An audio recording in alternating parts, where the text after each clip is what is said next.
Hey, Bob. How's it going? Devin, good to see you again. It's good to see you Long too. time. It's good to see you on the ground. So for everyone that doesn't know, Bob was one of my students. I'm a helicopter flight instructor, and Bob came to me as a student.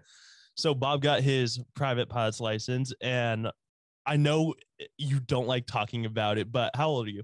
I'm 69. 69. Pretty closer to 70 than When's your 69. birthday? April 4th. April 4th. Okay. Uh, So he's 69, about to be 70. And when I was working with Bob, I was 20.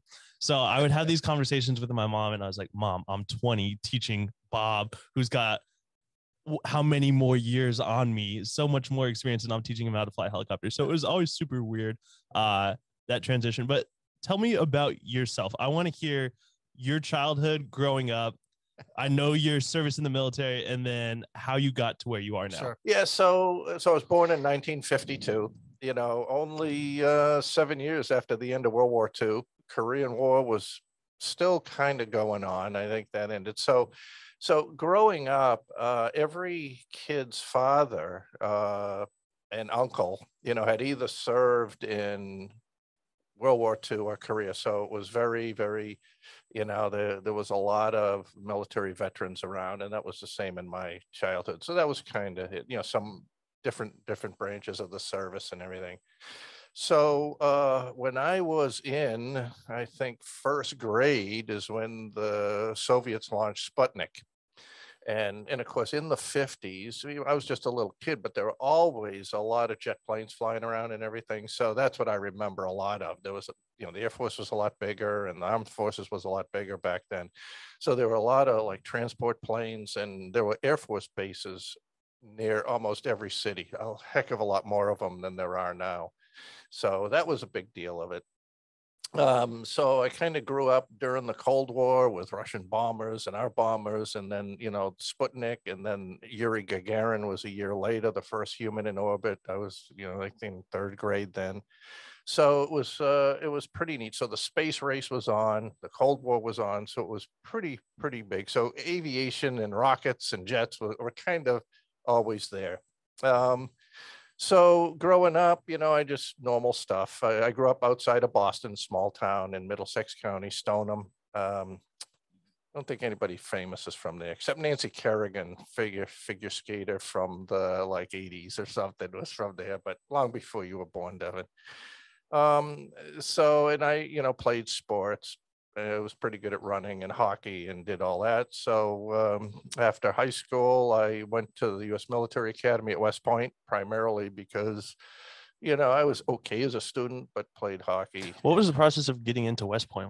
What's that like? Yeah, so what you have to do is you have to be nominated by a congressman, or a senator or a vice president or something like that. You got to have a connection. And they only get one per year? They have, I think, two primaries and a number of alternates.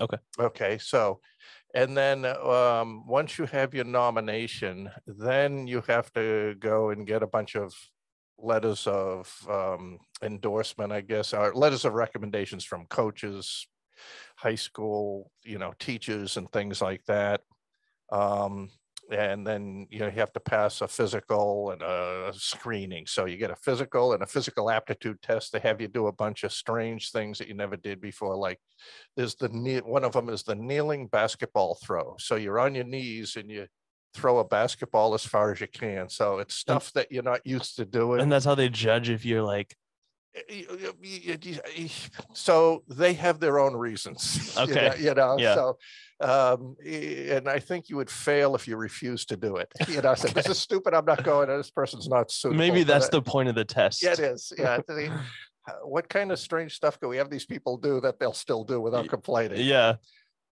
And then you go into the admissions process, and they determine who gets in, and it's interesting because it's not just academics. There's three things. There's academic aptitude. So you got to have fairly good grades and SAT scores. You got to have some physical aptitude, and then what they call community service or aptitude for the service, helping others and getting involved in leadership potential.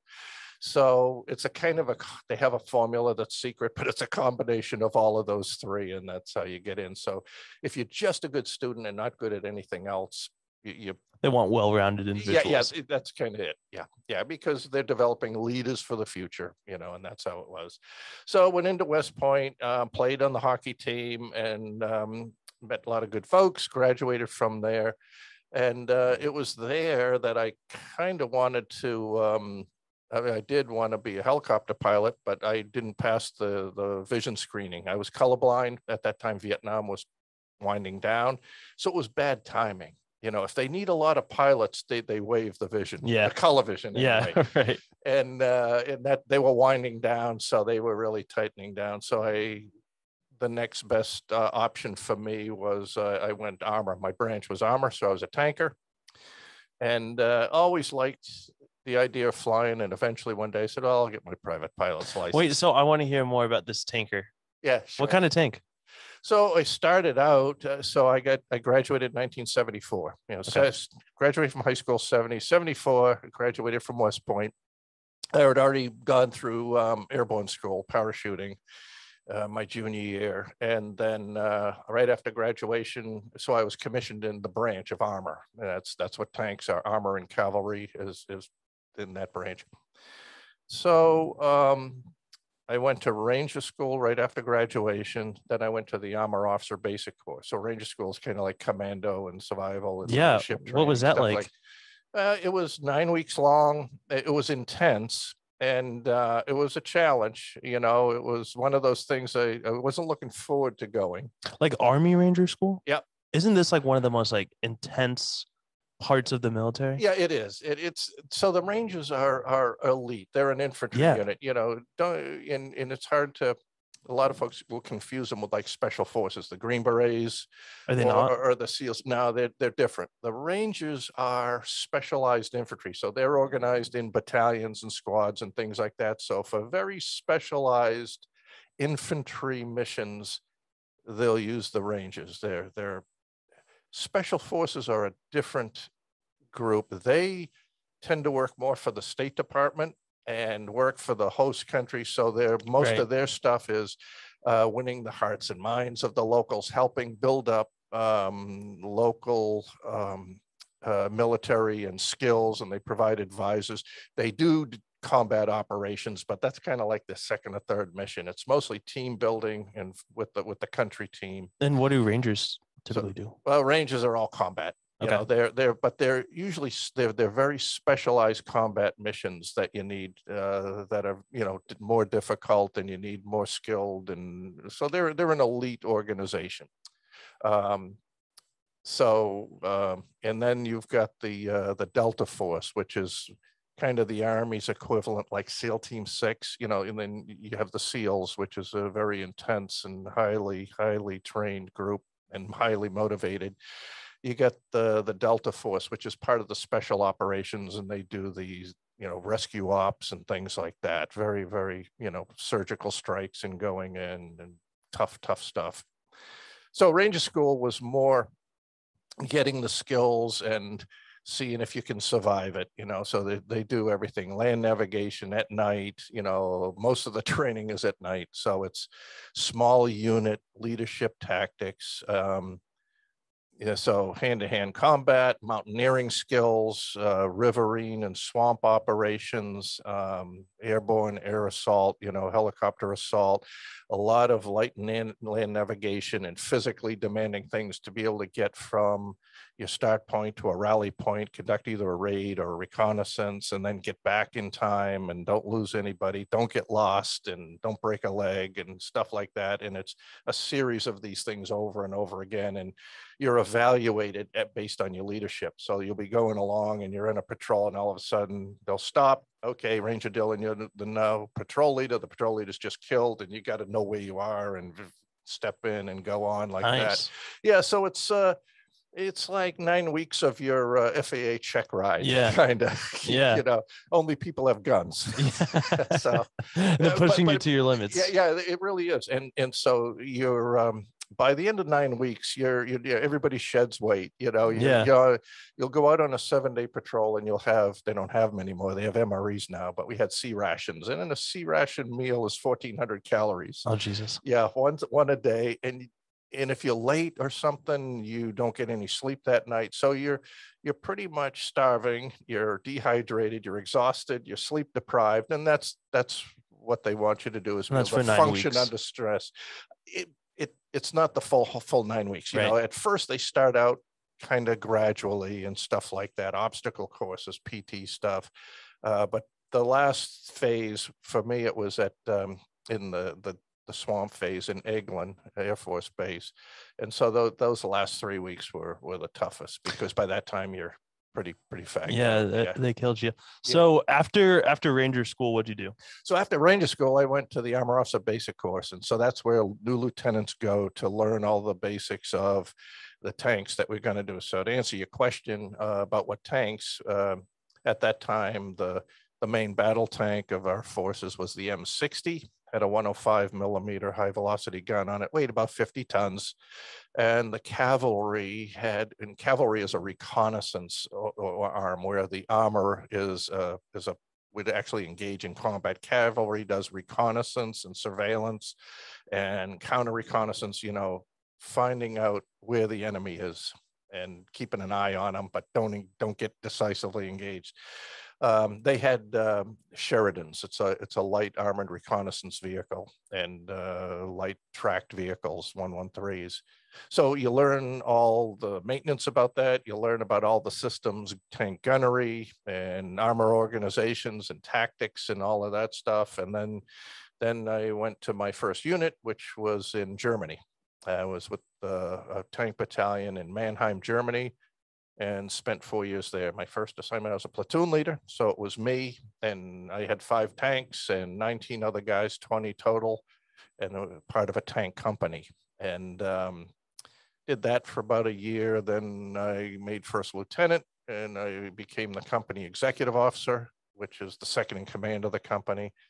Then I was a battalion staff officer a while, and then I was a company commander, commanded a tank company of 3 platoons, and then came back to the States and went to the infantry school. What was your original reason for being in Germany? Why did they have you stationed there? Was it just common that they? So no, I wanted to go there. You had a choice of a number of places, but if you're an armor officer, you're not going to go someplace that doesn't have tanks. Yeah. You know, so like if I was a finance officer, I probably could have gone anywhere. Right. I didn't go in the Army to be a finance officer. Right. You know, I think the pay would be a lot better if I was a finance officer in a bank. Yeah, but you were having a lot more fun. Yeah, sure. So, so the armor at that time, there's armor out at Fort Lewis, Washington, in Tacoma. There's Fort Carson, Colorado. It still is. For Texas, Kentucky. But I wanted to go to Germany, and so I went there. So I was with the 8th Infantry Division at the time, you know, and that was part of our NATO commitment. So after World War II ended, you know, when the without getting into the history of World War II at all or anything, but when it ended, the Allies were supposed to all go away, rebuild Germany and go away. Well, the Western powers were ready to go away, but the Russians stayed. Yeah. They kept East Germany under their thumb. And so the Western European nations were a little concerned about that. So then NATO was formed. And so then we've had a continual presence ever since as part of our commitment to NATO. So that's what my division did. And then you came back to the States. I want to hear about your time outside. So how many years did you spend in the military? 21, a little over 21. Okay. So how old were you when you retired? 42. Okay, so what did you do after 42 till now? Okay, so I was teaching at West Point. I was one on the faculty of the mechanical and civil engineering department. So I had the mechanical design curriculum. So it was mechanical and a lot of automotive stuff like that. So, you know, engines, powertrains, and design methodologies. And so, you know, I was a lieutenant colonel, and I was coming up and to be, I was being considered for full bird colonel. And is that what it's actually called? Colonel. It's Full bird Yeah, colonel. well, because the insignia is an eagle. Okay. So they call it a bird colonel. Gotcha. Yeah, and a lieutenant colonel, we call them half colonels. What is it, like half of an eagle? Yeah, no, it's a silver oak leaf, but it's a lieutenant colonel, light colonel, or a half colonel, or some of us call them telephone colonels. Yeah. So like when you're calling somebody on the phone and this is Colonel Dillon, you're supposed to say Lieutenant Colonel Dillon. Yes. You know, and so you call some of these guys and this is Colonel Smith. I said, are you a colonel? Are you a real colonel or are you a lieutenant? Well, I'm a lieutenant colonel. Okay. So now I know how I see. Trying to do it. So, but the point of it is that if I accepted promotion to colonel, I would owe him 3 years. And so I'm looking and I'm 42 years old. Am I going to stick in till 30? If I stick into 30, I'm 52, looking at a job after, you get a good retirement, but you can't live on it. Really? Yeah, you can't. And it's a house payment, basically. Okay. I had 2 kids looking to go to college. And so I said, so anyway, an opportunity came to take a position with a college out in Indiana. So I decided, I just made the decision, talked it over with the family, retired, took my retirement, and then went out to Rose-Hulman Institute of Technology out in Indiana. It's a small math, science, and engineering school, a very, very nice, top-notch school, undergraduate. So my background fit right in and went great. And then I was out there for 6 years, and then I got a call from the director of Benet Laboratories. They're a tenant unit at Watervliet Arsenal. They do all the design and engineering work to support the arsenal for the large caliber cannons. I had an assignment there. After the infantry advanced course, I got my master's and PhD at RPI, and so I'm familiar with the area. So they asked me to come by on a sabbatical to help them with a couple of projects and things like that, which I did. And at the end of them, they made me a job offer. So that was about 2001, and then so I got hired by them as a civilian, as a Department of the Army civilian. And so, what were you doing there? So I was the head of the research division. Okay. So the laboratory was organized in 3 divisions. They had a design, they had one for production support. I headed up the research group, and those were the folks that were doing materials research, research on erosive materials, deposition techniques, blast mitigation, and things like that. So a lot of different activities to support large caliber cannons, a lot of metallurgy, a lot of metal processing, things like that. Did you enjoy that? Yeah, it's great. I stayed here for 20 more years. So you took that job in 2001 and you were there until retirement? Yep. Yeah. When did you retire? A year ago tomorrow. Really? Yeah. Oh, well, happy anniversary. Yeah, thanks. Yeah, 31st of January, I did it.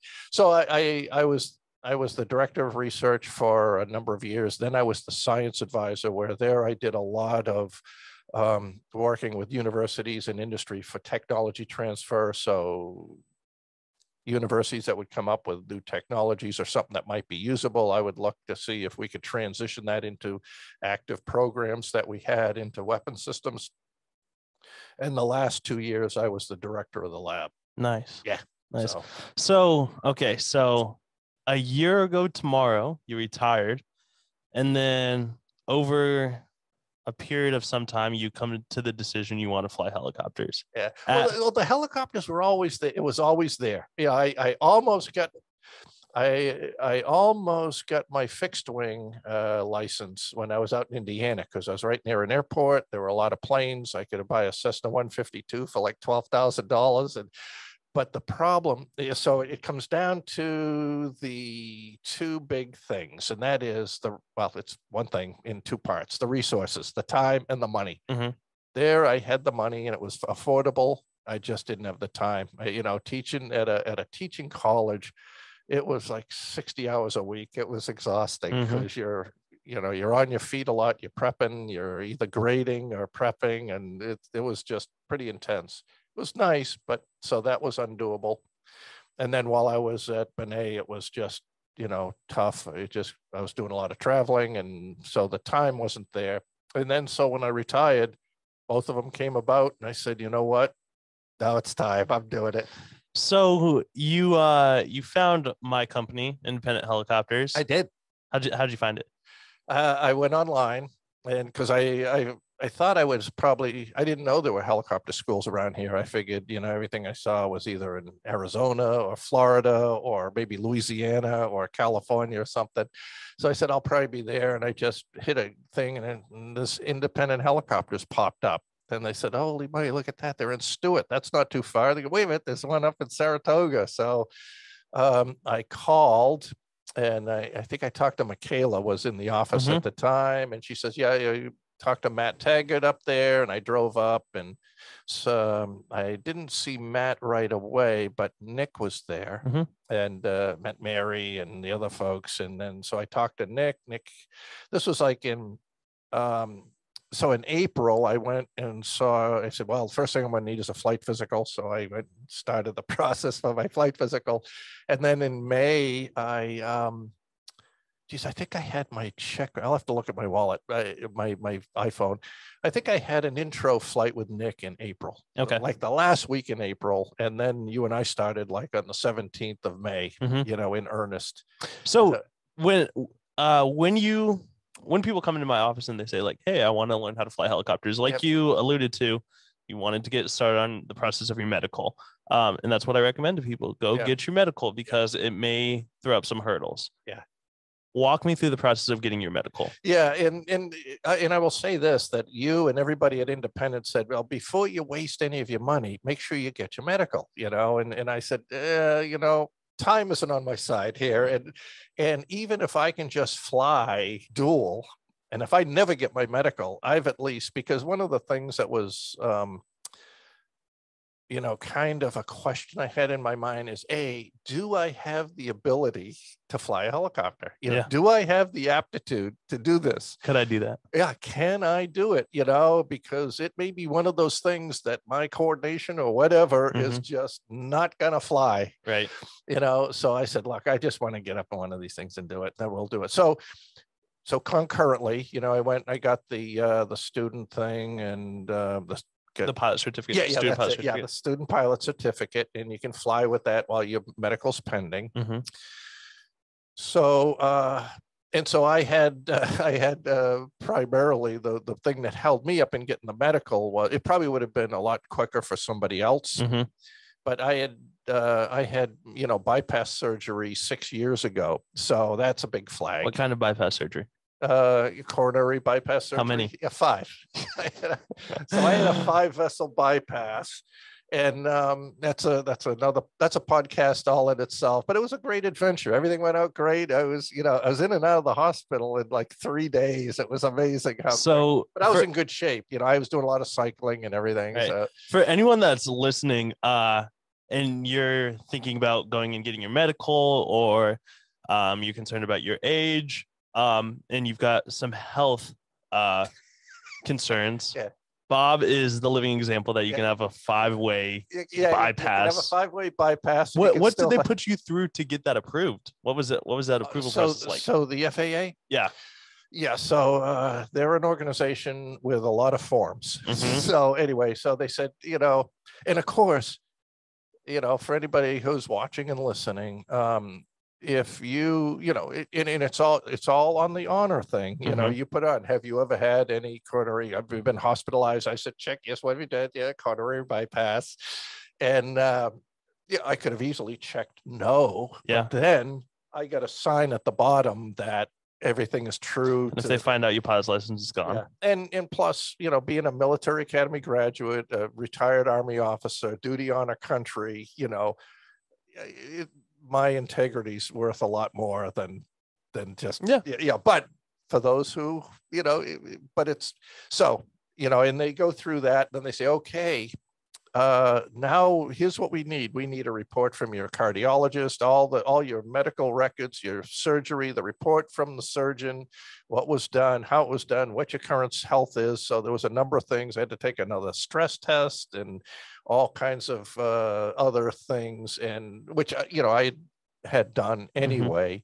But they have a specific FAA stress test that you have to take a certain number of things that they need, and you send them all the little electrocardiogram tapes and everything. So I got all that, sent all that to them. They had questions on it. So I got to my cardiologist. We answered all their questions. So we started that process in April, and I got my medical approved in November. So what is it? April, May, June, July, October, November. So it was a 6-month process. Yeah, and that's what Nick said it would be six. Nick, the other CFI, and my medical, my flight surgeon said it'll be 4 to 6 months. And you know what? If I'm being honest, I feel like that's actually not terrible. It was annoying to me while I was doing it because I send everything in and you think it's done, but when you look at it and then look at it from the FAA's perspective, I don't know how many of these things they get in, and they have to review this. And they're charged with ensuring safety of the airways, and safety of the people on the ground, and so it was pretty. That was pretty good, I thought. So, what class medical did you get? 3. Okay, 3rd class. Do you think they would have approved you for a second or a first? I don't know what the requirement. I don't see why not, unless color vision may have something to do with that. Okay, so you had the heart stuff. Were there any restrictions with your color? Yeah. What was that like? So, but with my color vision is I can only fly in daytime. Okay. And I can't. SPIC? Yes. Yeah. So PIC, I can't fly at night, and I can't fly into an airport that's using light guns. Now I can go and if I can find a place, and I couldn't, there's a Farnsworth lantern test that they'll take the vivid red and vivid greens. And I've tried to take them online, and boy, I don't know how I do on that. Yeah. Or I can get a letter from the folks in Oklahoma City, the FAA, give me a letter of authorization to have a tower like Albany Tower. They'll shine the light guns, and I have to identify the colors, and then that'll get the color restriction lifted.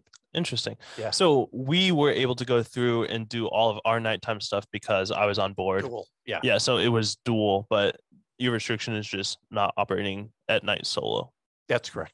Which is that's reasonable, I believe, right? Yeah, I think it's very reasonable. I mean, I don't have any plans to fly at night. Yeah. Sometimes you have to, and it's nice flying at night. But if I do have to fly at night, you'll have to come with me. If I think I have flown at night solo a couple times. It's not great. It's really unnerving. Not having done it, but flown, daytime solo, I think I would like another pair of, even if I didn't have the color restriction. Yeah. I think it's like being the single soldier in a foxhole.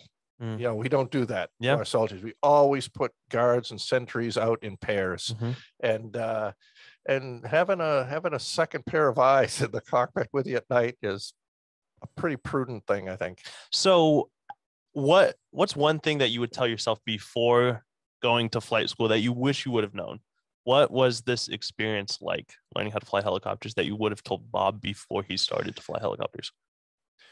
Yeah, boy, that's one thing is, number one is it's between doing your homework, but I did my homework anyway and study. You were great about it. Yeah. I think the biggest thing is take a deep breath and relax. The one thing, looking back at all the times that I've had not trouble, but challenged or didn't perform the way I would have liked, wasn't so many times not knowing what was supposed to be done or something like that, but just relaxing and not getting tense or uptight about, so if something, like a hover wasn't quite right, just put it behind you and focus on the next thing. Don't mull over in your mind about, I could have done this on the, you gotta go to the next thing or something like that. Was learning how to fly helicopters harder than you expected? Yes. How? Yeah, it was. So having gone to grad school in aeronautical engineering and taken a lot of my work was primarily rotary wing aerodynamics. There was some compressible flow and other regular stuff, but it was rotary wing aerodynamics. And the Army was going to send me out to Edwards Air Force Base to be part of the Army flight test facility out there, where they were testing new helicopters or new blades and stuff like that. And at the last minute, I got reassigned to Waterville to do muzzle blast research, because that was my other area. So, I had a pretty good understanding of how helicopters work and all of that academically, but it's the flying a little a model, an RC helicopter with all the same controls and everything. But when you're sitting in there and your body is getting the physical response and things like that to get what us engineers call as the time constant or the time lag, just the concentration and the coordination that's required is something that can only come from time on the controls. You can think about it and you do that. And so the amount of concentration required and the amount of coordination, because as you know, and as I learned, you move one control, you got to adjust the other two. And then to make that more of a reflex than a conscious thought. Okay, I lower the collective, I got to step on the right pedal, you got to it's just hard, And so, but it's like riding a bike. Eventually it clicks, but I think that's the difference between different pilots. Some people pick it up quick, some people don't. And, but that was much more difficult than I even imagined. So I remember there was a certain maneuver that we did that clicked for you.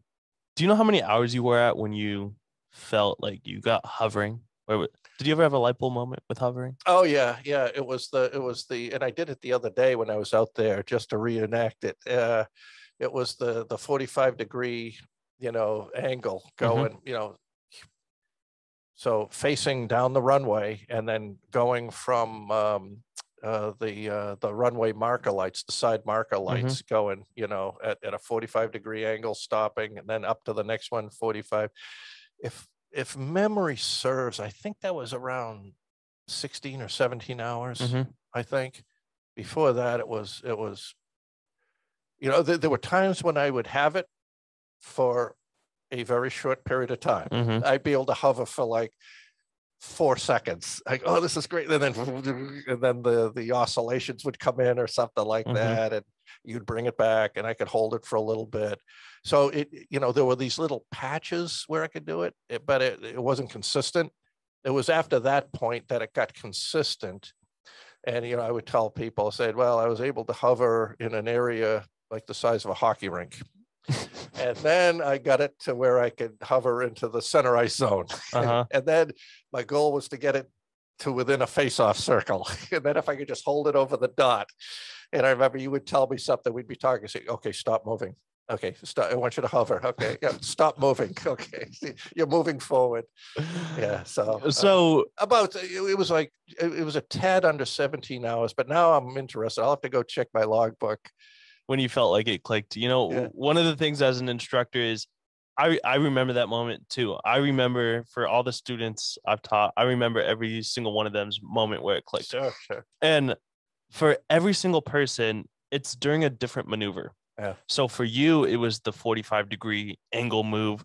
For certain people, a lot of times it'll be from the pickup. So I'll have them pick it up. And then one time they'll just pick it up and they just won't move. They'll just keep it still and they get it there. Yeah. All sorts of different maneuvers I try, and everyone seems to get it a little bit differently and at a little bit of a different time. So as you were going through flight training, were there any times where you wanted to quit? No. There were times when I was disgusted with myself, and really only once. And that was that horrible flight to Schenectady, with the radio, I had to stay out of the area there, the radio calls, and but I attributed that to me that for some reason I just, wasn't mentally quick enough that day, but one thing led to another, led to another, led to another. And it just, so that day was, there was a lot of soul searching on that one to get back at it. And the only other time I think I was getting a little frustrated was just before my check ride. All of a sudden maneuvers, just 2 or 3 times just started to be rough and not smooth. And I'm going, geez, I had these things down. What the hell happened? And then the flight after my check ride, they were okay again, so I think the biggest thing is there are days when it's not gonna go. Mm-hmm. And sometimes you don't know what those days are until you get up there. But I think those were the only times. But other than that, it was just, I'd be disappointed that I didn't do better, but I realized this is a hard thing and there's not many people that can do this.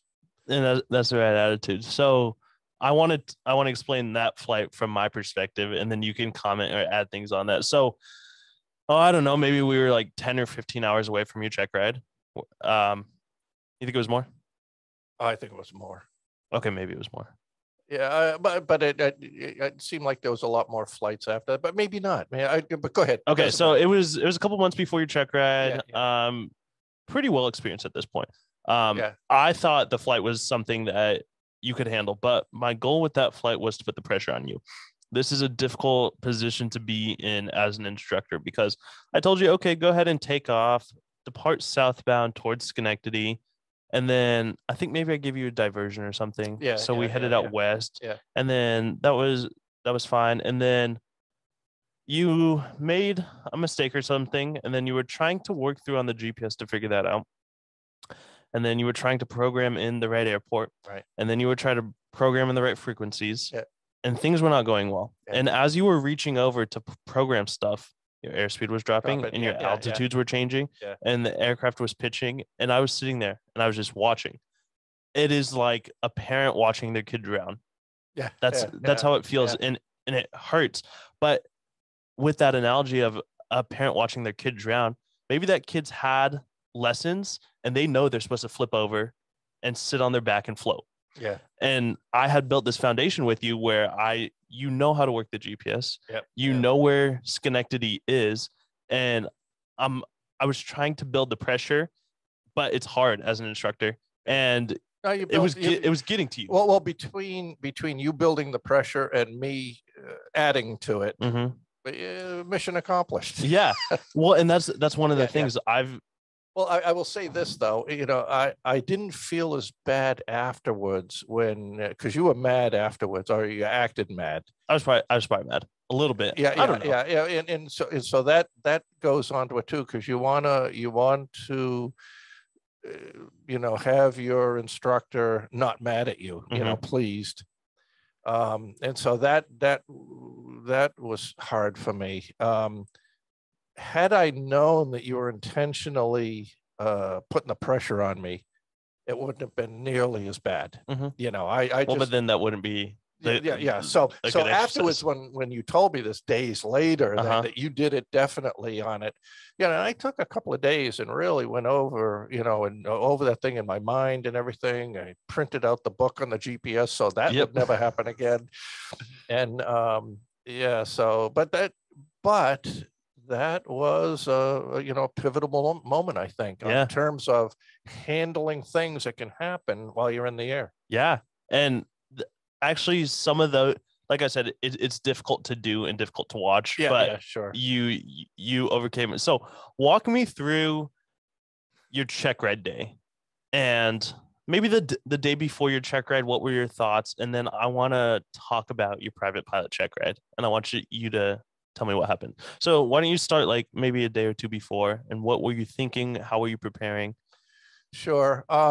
Well, of course, weather was an issue, and we weren't sure, and with Heather's schedule. So we kind of had it for that Tuesday, December 21st, because we were going to do it the week before. I was going to go down and do the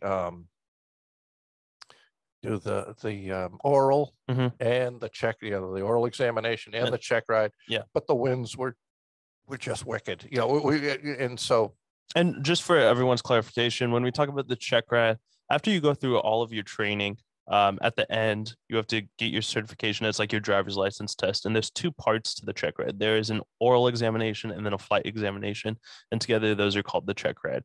So, okay, continue. Sorry. Yeah. And so it was going to be up at Saratoga, but the weather, the winds were just too much for it. And and then with Heather's, the instructors, DPE. Yeah, the DPE with her schedule and everything. So I drove down there and did the oral stuff, and that went pretty good. There were a couple of things in there that I messed up that I just knew, but what were you think? What were your thoughts before the check ride? Were you nervous? Oh yeah. I tried to do everything to be not nervous. And it was more nervous, like I hope I don't screw up. I know how to do. I've done everything that I have to do here. I just hope for like some of those times you'll be riding a bike and you just crash. Yeah. I don't want to mess something up. So when I went down there, we got all the paperwork and everything done, and we did the pre-flight, and Heather asked me a few questions and everything, and I did okay. I did good. How did the check ride look? Do you remember what was the format of how she asked you questions? Yeah. So she said, and she said, beforehand, she told me, like, we're going to go fly out to here. We're going to do a couple of things on the ground. Then we'll do each of the maneuvers, But the oral portion. Oh, the oral portion. It was so long and she covered everything. How long was it? It was about 2.5. 2.5 hours on the ground. Yeah, it was, but I'll tell you, she did it nicely. I mean, it wasn't grueling 2.5 hours, and she would interject and share her experiences and stuff that she did and things like that. And then, so she did a good job about asking questions about, the knowledge that you need to know, and,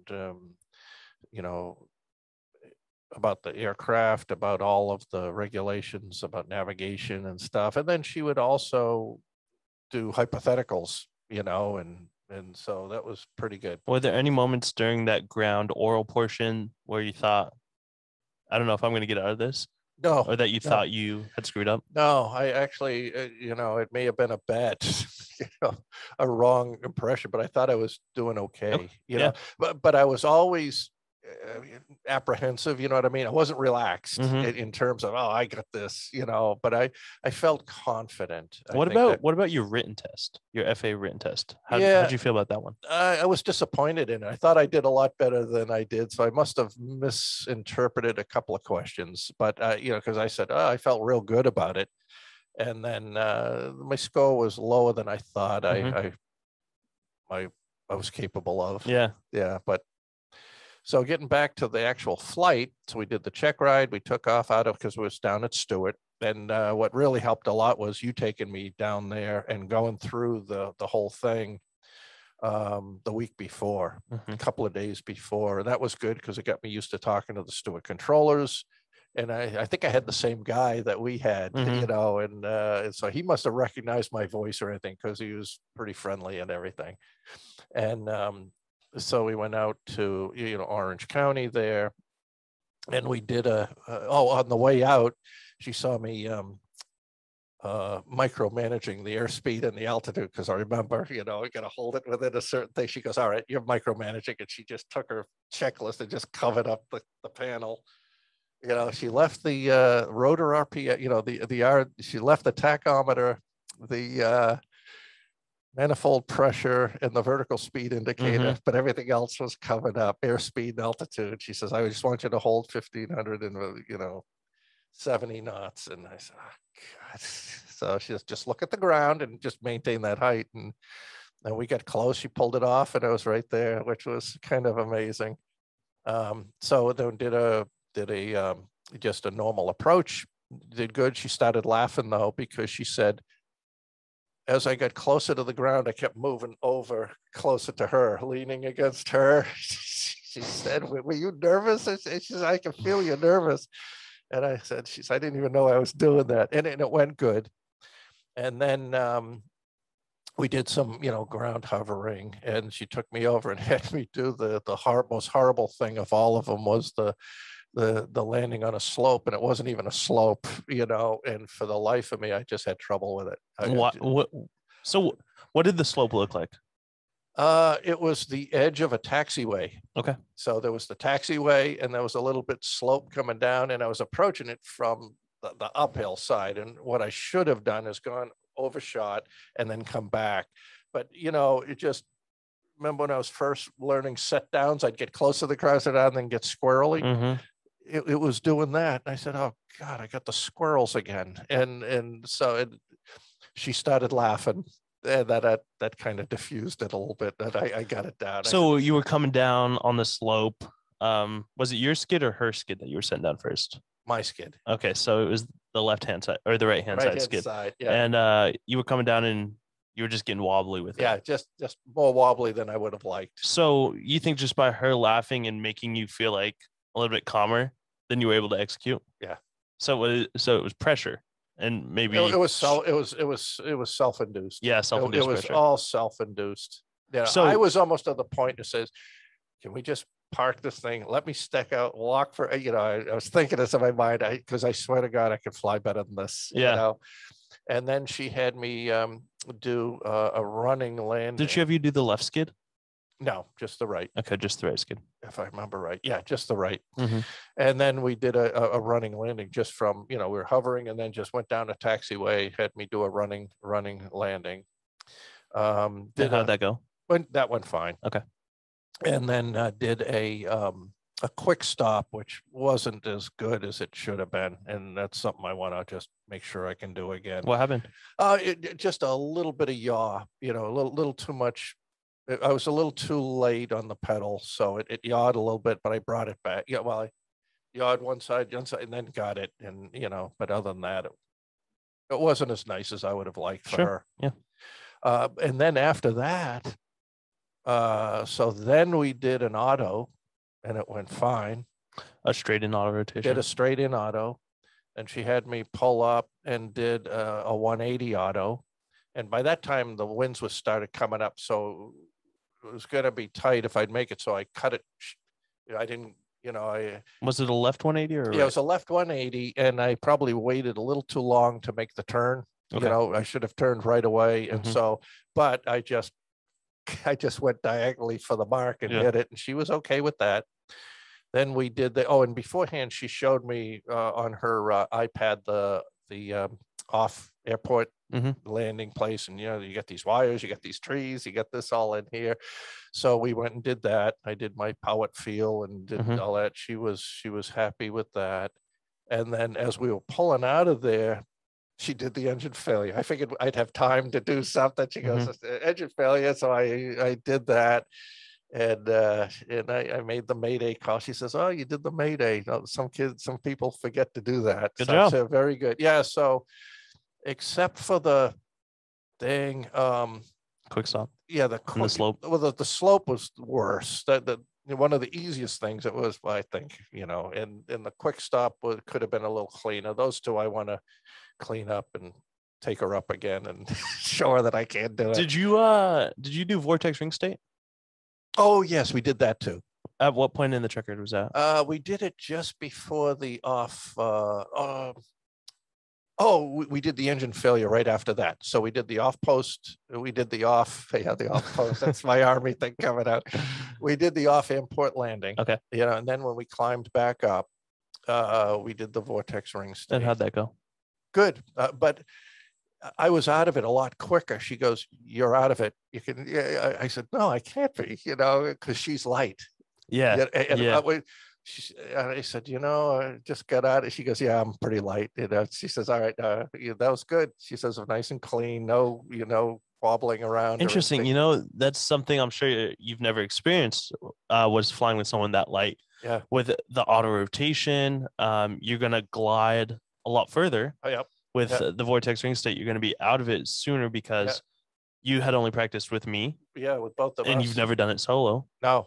So it must have been different. Yeah, I was out of it lickety split. I mean, a lot quicker than I thought I would have. And she goes, "Oh, you're out of it." I go, "Oh, you're just..." So I adjusted the trim, and as soon as I get everything trimmed up to speed, moving along, boom, engine failure. So, Did she give you a lowered RPM?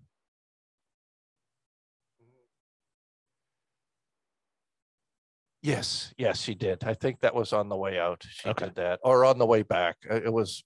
I got to try to remember where that was. Mm-hmm. There was a lot of stuff. Yeah. No, it is. So, okay. So you did your off airport, vortex ring, state, engine failure.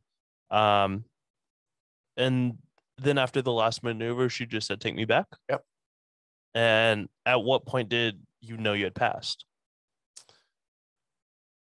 Not until she said it back at the place. So you shut down and got out, and then she told you? When did she tell you? Well, she said, I was a little worried at first. She said, when you get a little wobbly there, she said, I was thinking, maybe we ought to just bag this. And I said, oh, if I'd have known that, I'd have panicked big time.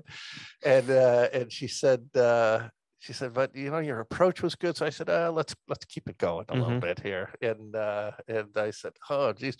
But I think I had a feeling I passed just from her demeanor. I think if I didn't pass, I may have been able to find it, unless she's really good at poker.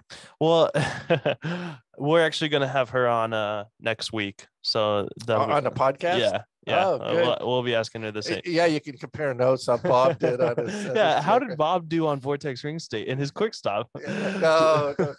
So just leave the quick stop and the slope landing alone. All right, don't ask her about those. So okay, so you went back.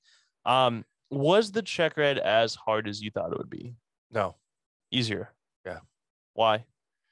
I think because of her. I think a couple of things. Probably because you were a lot tighter and less forgiving in getting ready for it. Because you didn't let me get away with anything, and she allowed a little bit of slack. Yeah. There was no slack with Devin. There was a little bit of slack with Heather. And, she never said to me once, did you see the ground coming up? Do you see the ground coming up? Whenever we're talking, you always have these quotes that I've said to you. Yeah, Do you remember some of them? Oh, yeah. What have I said to you? So now I'm going to draw a blank. I remember, do you see the ground coming up? All right. All right. What altitude are you supposed to be at? Yeah. What airspeed are you supposed to be at? Okay. Do you know that you're diving now? Stop moving backwards. Yeah. It's tough as an instructor because hover. Why are you moving? Yeah. So where are your eyes supposed to be? Yeah. Where are your eyes supposed to be? Okay. Set it down. Okay. Go back, pick it up, and set it down where I said to set it down. It's let me just get this out in the clear. It's fun being an instructor. I'm sure because I was in your position not that long ago, and it's fun to because I remember fighting for my life in that helicopter. Oh yeah. Trying to get it, like I know what I'm supposed to be doing. I know I need to set it down and stop moving and keep my eyes outside, but it's hard. After you get the experience, you're just more comfortable with it, and it's fun to be the instructor. And I've had instructors that were very rude and mean about it. Sure. And there's a fine line because we obviously have a pretty good relationship of friendship. And outside of the helicopter and outside the classroom, it's good. Yeah. But inside the helicopter, it's tough being constructive and a good instructor, but also laying down the line and not letting you get to. I want you to be good. Yeah. No, and I think it's hard from the student's point of view, but I think it's good, and I think a lot of it. So there's a mutual trust and respect. Yeah, and I think and you probably sensed it with me that all of the friendship and the frivolity and fun stuff.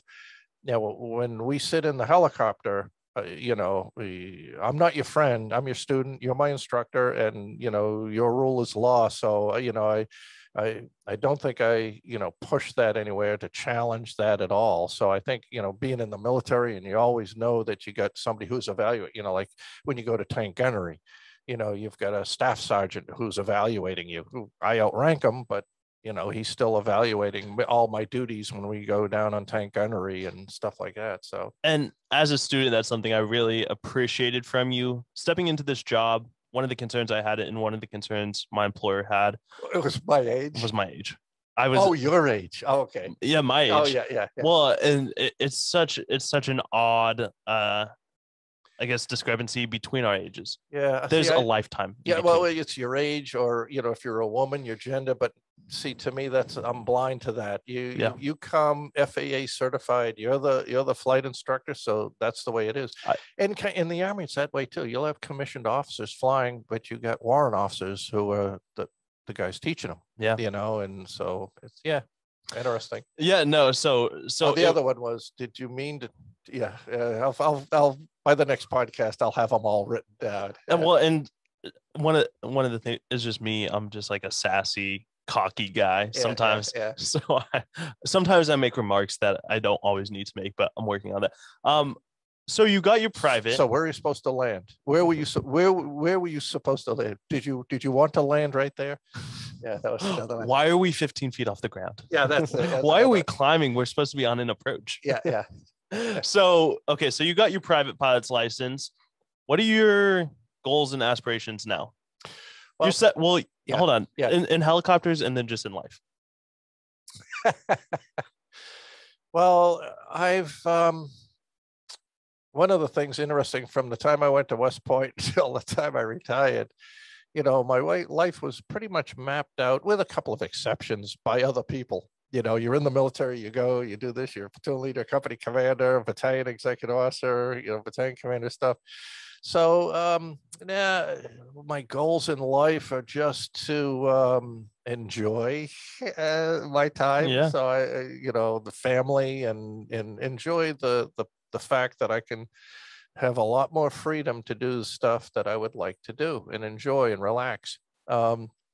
As far as flying, I would like to continue to fly because, I'm just, my goals were not to, be a paid pilot. There's a number of young people that are doing that, so I don't want to take a job away from them. But I would like to continue to keep flying, and I think plugging away with hours and doing the things and getting better and better, to get, and having a goal is a good thing. So getting my commercial license is the next goal. So instrument rating looks too god awful to me at this point, or at least in a helicopter. Might do that one in fixed wing. I don't know, but as you get better and better, these things that look undoable appear more achievable. That's exactly, when before you started this, maybe the first 20 hours, you're like, oh my God. Yeah. Same thing with the instrument. It's like this unbelievably complex task that seems unreal. And then you start doing it, and then you've done it for 10 hours and now 20 and 30 and 40, and your check ride's in 2 weeks, and you're like, oh, this makes sense. Like, you're going to have questions, but it's not that bad. So that's I'll keep that kind of relaxed, and a relaxed approach, but go for it. Keep going. So keep my hours up and start chipping off for the commercial. Let me ask you this: how much did your private pilot cost? Do you know? Let's see. I was about 80. If we figure it out, it's let's say if it's 80 hours, and figure 400, so 24,000 and a couple others maybe. So just a little under 30,000. 80 hours times. No, that's 3,200. Yeah, 80 times 400 is $32,000. Okay, so there's 32,000. There's a couple of R-44 flights in there. There's the costs of some of the other stuff. So that's 30. I'd say about 35,000. So 35,000 to get your private. Yeah. Did you have a budget before your check ride? I had 2 savings accounts that were just, that I just put money in.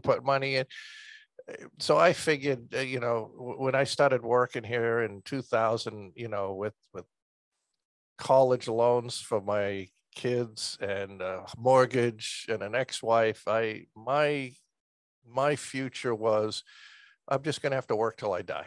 Mhm. That's it. And then all of a sudden, chipped away at these things, and it worked out well, and I was paid quite well. So that helped a lot. And so in the last 5-6 years, I was able to sock a lot of money away. And so I kind of had that for the rainy day, and I wasn't sure what I was going to do with it, but I kind of had the pilot license in the back of my head. So $35,000 for I guess I had about 40 grand. I think I could chew up without too much trouble. But so for $35,000 for a little plastic card, you think it was worth it? oh yeah, Do you regret it? not at all.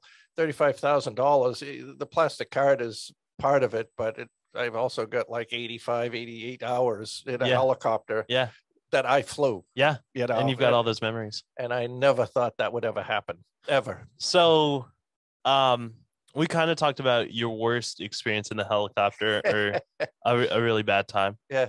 Do you have a standout favorite flight or experience? Yeah. Probably a couple. I think the night flight down to South Albany together and landing at Albany, doing the first running landing at Albany airport at night was gorgeous. The flight to Bruce's and Martha's Vineyard there was awesome. So we flew from Saratoga County out to Martha's Vineyard. How long was that flight out there? 2.5. Maybe? 2.5 hours out there. Yeah. And about the same coming back. So we stopped in what's it called? Portsmouth? Little Compton. Little Compton, Rhode Island. Straight out of Little Compton, the smallest town in the smallest county in the smallest state. That's Little Compton is just a hilarious name. Yeah.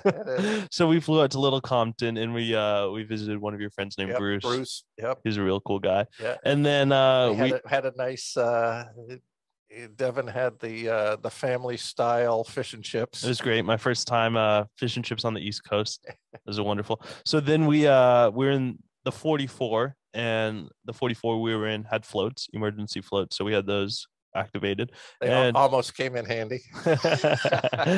So I'm not sure what's the distance in between. So the last airport we stopped at in Martha's Vineyard is a little island. It's a little class Delta airport on that island, and we crossed the island. Yeah, we crossed Buzzards Bay. It's called Buzzards Bay. Yeah, and then crossed the Elizabeth Islands there into Martha's Vineyard, and so it's not far from Bruce's to Martha's Vineyard. Yeah, so it's a little channel, but we climbed up as high as we practically could. Yeah. To increase our glide ratio if in the event that we needed to. And talk to me about your experience flying into Martha's Vineyard.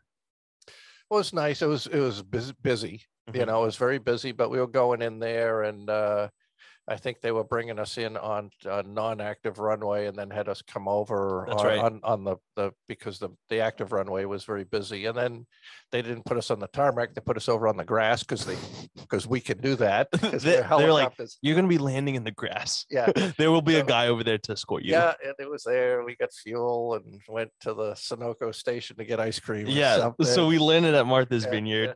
Yeah. Maybe we could have asked for a crew car or something. Or maybe we could have gotten an Uber or something. But we took a nice walk. Yeah. Around the corner from the airport into a gas station. Yeah, we probably got to the gas station place as quick as if we drove it, because it looked like there's so much traffic. Yeah.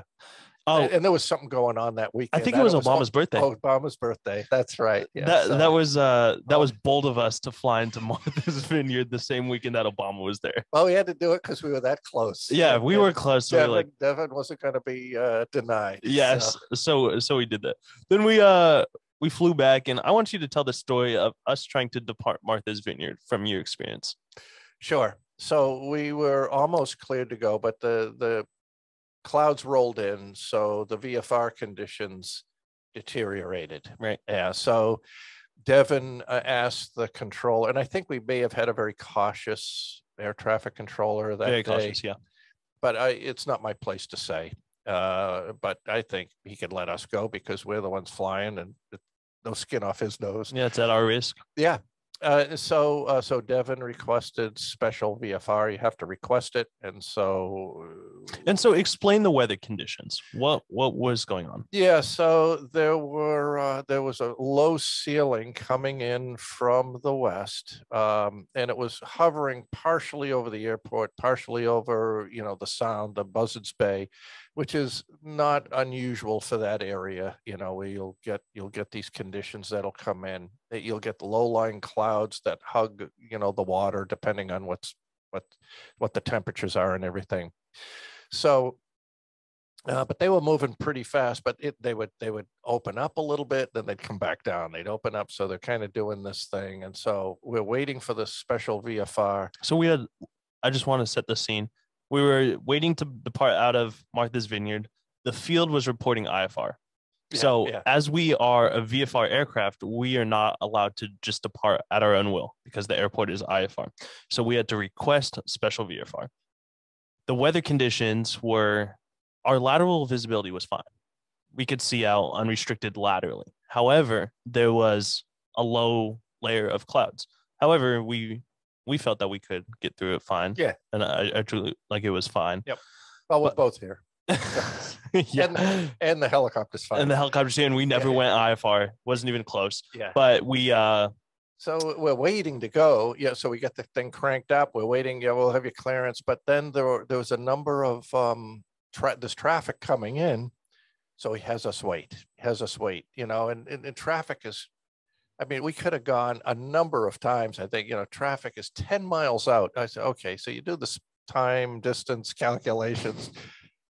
I can run across the runway back and forth a number of times before this plane gets here. So that was a little kind of frustrating. Frustrating isn't the right thing, but and it's getting, no, it was frustrating. Okay. And it's getting later and later. And finally, I mean, we're getting to the point where, where you said, if we don't take off in 20 minutes, we're going to spend the night. We're going to just bag this, because we started up, I think, twice and had to shut down because we thought you'd get ready to go. So finally, Devin goes, look, I'm going to go to the men's room, so I'm listening to him. So I hear him call us. He goes, yeah, can you get ready to go? I said, all right. So I start the helicopter up because there's no Devin. So I said, I know if I start it up, he'll come. And there you come. We get in, and I walked out of the bathroom and I look out the window and I see my helicopter starting. And I was like, there's only me that we're going. So I'm sprinting across the tarmac. Across the tarmac, here comes Devin, and knees and elbows are flailing, moving with purpose. You get in, and he says, "We're ready to go here," and so we took off, and we departed. There was no problems. One of the things with that, so like you said, the air traffic controller was like, okay, you guys can go ahead and start and I'll get you out of here in a couple minutes. So we started. Comes back 3 minutes later. I'm sorry, you guys have to shut down. Waited 30 minutes and he's like, all right, you guys can go ahead and start up. 3 minutes later, you guys need to shut down. I can't get you out. And the weather conditions were changing and the sun was going down. And yeah, that's right. The sun was going down too. And it's starting to get darker. Yeah. And we had been trying for, I don't know, maybe an hour and a half or 2 hours at this point. Oh, yeah. I was feeling the air chain building. Like we just have problem on top of problem on top of problem. And I was like, okay, my red line cutoff is if we're not out of here in 20 minutes, we're done. Yeah. So it worked out. We departed out of there. 18 and a half minutes. We made it out of there. But he did. He called me and said, look, if you can lift off in 5 or 6 minutes, if you can be ready to go in 10 minutes, I can get you out. And that's when I started it up, and then we did it. So that was wonderful. And but once we get out of there and out of the cloudy area, it was a gorgeous night. Yeah. It was a beautiful flight home. Yeah. So your worst experience was, most difficult, challenging experience was when I was pushing you into Schenectady. And then another great experience was flying back from Martha's Vineyard. Yeah. And going out to the pancake breakfast, those were good. Oh yeah, we Those were good. Those were a good flight and an interesting flight on the second one. so yeah, the aviation community, it's just like car meets. They have like pancake breakfast. Come hang Yeah. out. So you fly into an airport, and we did that. And the first one, it was weather held us up. Yeah, 4th of And July. yeah, 4th of July, the weather held us up, but we got to see Alex out there and fly over the lake and, Yep. and all that stuff. So that was nice. So as we start to wrap this up, what is one thing that you would tell a future aviator, and what is one thing you would tell a future aviator specifically over the age of 60? Well, I think a future aviator is, follow your dreams. If you want to do this and you think you enjoy it, I would say, so it's only one thing. Yeah, follow your dreams and go for it. Assuming you take a flying lesson or go out with somebody, a nice instructor, fixed wing or rotary wing, and feel the controls and see what it's like. And if you really have the bug, then just go for it.